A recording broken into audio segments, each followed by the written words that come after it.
So you're trying to build a solid structure that makes sense, that is stable, so that you can move forward, and Uranus is there kind of destabilizing that, adding new information, changing things around, telling you you have to do it in a unique and a different way.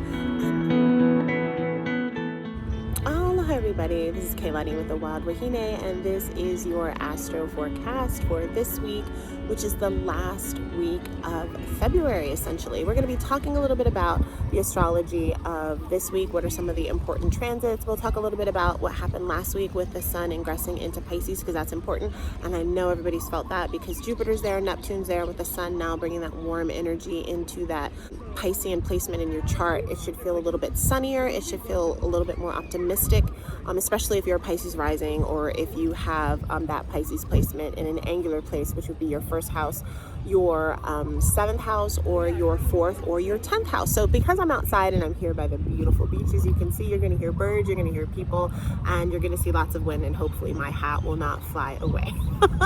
But I used to, if you remember, like a long time ago when I first started my astro forecasts, I did them outside. They were beach lives, and I did them on the beach, and they were so much fun. So I'm trying to kind of bring that energy back in, and also since it's Pisces season, I figured that being out here by the water feels good, and it looks really good, and I'm just really excited to be outside and talking to you about astrology. So let's first start off talking about the sun's ingress into Pisces. That happened on the 18th. So the sun now is in that Piscean placement, wherever that is in your chart, whatever house that is in your chart, bringing in a little bit more energy. Pisces is ruled by Jupiter, and Jupiter right now is in the sign of Pisces. So this is going to be like a strong place. The sun is there, Jupiter is there, and Neptune is there, still kind of making things a little bit cloudy, making them a little confusing. You can also maybe have some times where things are a little bit still unclear, but with the sun is there, it makes things a little bit more clear for you in terms of the direction that you're going in and what are some of the things that you want to do. And with Jupiter there, you have a lot of really good beneficial luck that can happen. So again, like Pisces risings, which I think have had a little bit of time being beat up a bit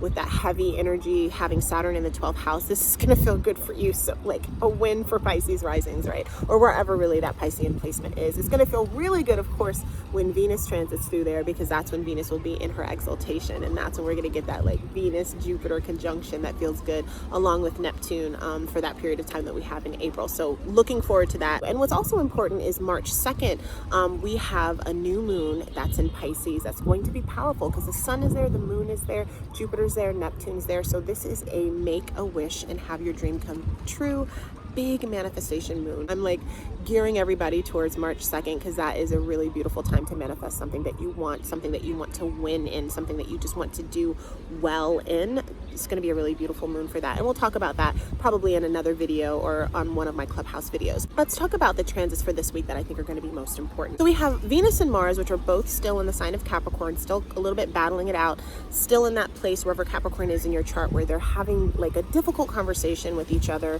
One wants to fight, kill, and maim. The other one wants to like essentially put a wet blanket over things and cool things off, and it's a little bit contentious, of course, but it is forming a sextile to Neptune. So, you know, even though there's like a little bit of like anxiety or some intentional, like, you know, potentially like a little bit of dysfunction, a little bit of like cooling off and like trying to come together, you know, groups wanting to fight, groups wanting to come together and work things out.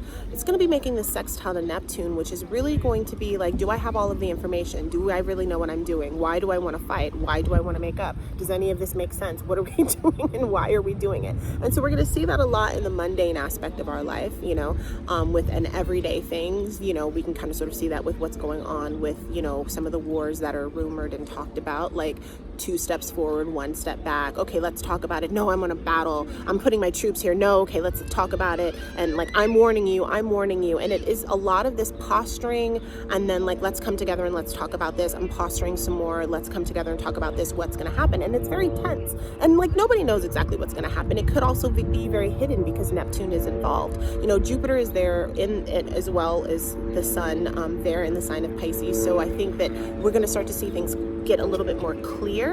And however, you know, a lot of times with that Neptune sextile, it's wishful thinking. You think that you can have a win, but you might not necessarily.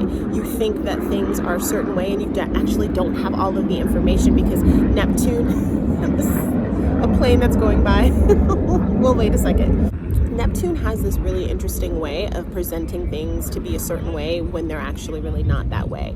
And you can actually launch and activate and do things under a certain presumption that things are going to be a certain way, or these are all the troops you have, or you have all of the information, but in reality you actually don't have that and things are completely different. Or let's make peace, let's work things out, let's meet in the middle, but then, you know, not everybody is showing all of their hand. So that is something that can feel like a little bit off for some people, and it's just kind of a little bit more of that back and forth energy that we have as long as Mars and Venus are going to be doing this dance in Capricorn, and as well as when they move into the sign of Aquarius, they're still going to be doing this like really interesting dance. What's going to be even more challenging then is they're going to have to deal with Saturn.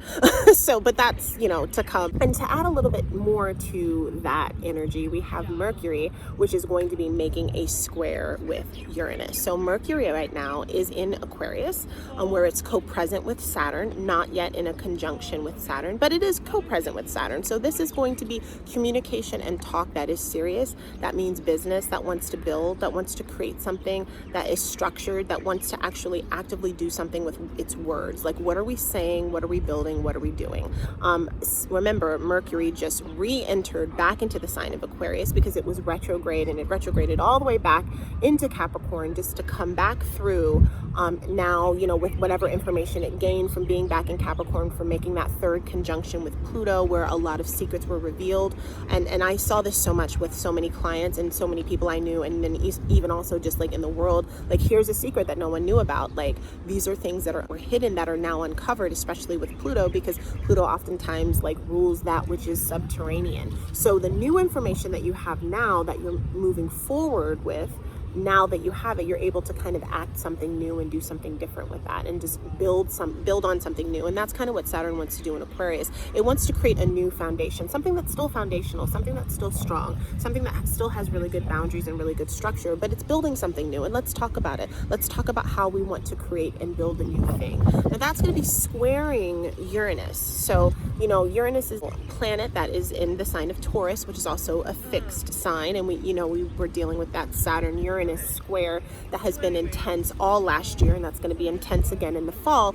But Mercury is activating that with Uranus. So sometimes what can happen is surprise information that comes up that is shocking, something that happens that's shocking. We oftentimes, in the mundane sense, with like a Mercury squaring Uranus, especially in a fixed sign, something that typically is, you know, stagnant, or something that like doesn't like to move, suddenly like cracks and moves. There can be some issues sometimes with technology, with hacking of some sort. There can be like air travel type of, you know, challenges that happen with that Uranian like you know, situation. And there also can be like a lightning bolt thing, like, oh, we just discovered this new kind of thing, this new cosmological thing, this new kind of technological thing, and now we're going to share it with everybody else. And it could also just be like information that you didn't necessarily want to hear, that you accidentally heard, or that was dropped in your lap, and suddenly now you have to deal with it and figure out, you know, like how you want to move forward. You know, so you're trying to build this solid structure that makes sense, that is stable, so that you can move forward. And Uranus is there kind of destabilizing that, adding new information, changing things around, telling you have to do it in a unique and a different way. And that can feel very challenging in a fixed sign of Aquarius, which also doesn't really love, you know, to do things, you know, in a different way. It doesn't really love to have like advice on how to do things. I mean, we all know Aquarian energy. It's like, I'm going to do it my unique individual way. And Uranus can also support that in an interesting way, but it also can challenge that in a different way. Like, here's somebody else that's interesting and wants to do something different, so then what, you know? So communications and how we're relating to each other this week is going to be really interesting, I think.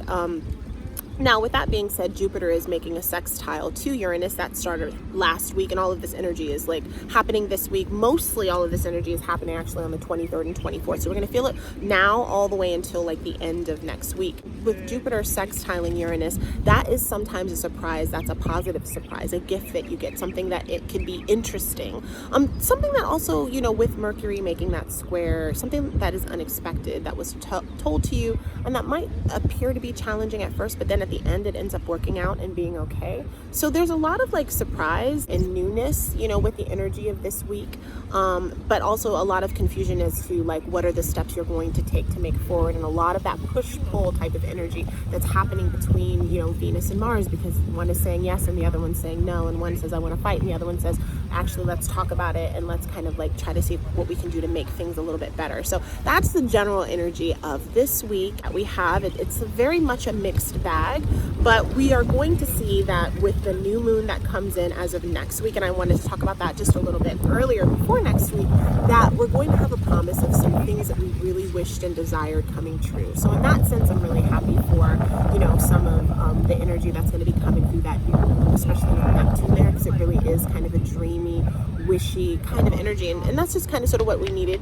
We needed the energy of, you know, just being in a little bit in the dream space, because we've been dealing with such kind of harsh energy, especially with Saturn. But we're not done yet, because when Mars and Saturn come together in that conjunction, that is going to be like intense. And when Mars activates Uranus, you know, when they are square, we're definitely going to feel that. So that is to come. But for right now and for this week, enjoy this energy, enjoy your week. And if you have any questions, you can also leave them down in the comment section below. If you like this video or you got something out of it, make sure that you subscribe to my channel, and you can also follow me on Instagram. And if you like this conversation, you want to just like talk to me in general and to be part of the community, you can join us on Clubhouse. I have a club, the Wild Wahine, and we do rooms every Wednesday and every other Sunday. We talk about all things astrological and spiritual and tarot and everything that has to do with that, and herbs and magic, and so much fun and all of that. The other thing that I wanted to tell you that I think is going to be really important too is that I'm going to be doing my Astro forecast every 2 weeks from now on. So that way you'll get